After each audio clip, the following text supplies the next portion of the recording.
Hey there, this is Eric with Roof Squad. We're gonna go ahead and take a look at this roof together.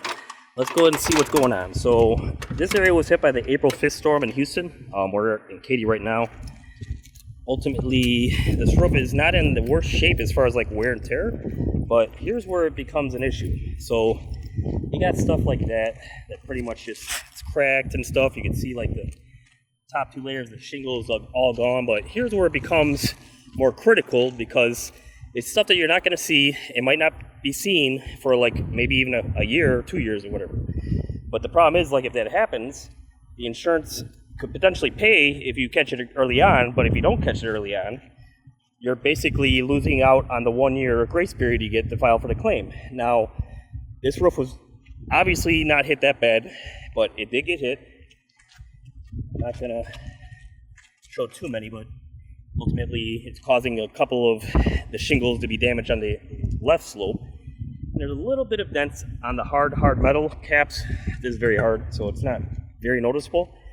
But there is some hits on these plastic parts. You can see where like it's taking away that mildew and the dust and all that stuff when it hits.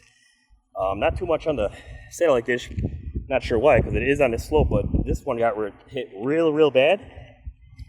And this is where it really matters the most. If you don't catch this with an inspection, free roof inspection, by the way, from us, you're not going to see stuff like that. And ultimately, they're not all like that, obviously. That's why I marked these in red. But the ones in red, I lifted up the shingle, and I could feel underneath it, it is bruised.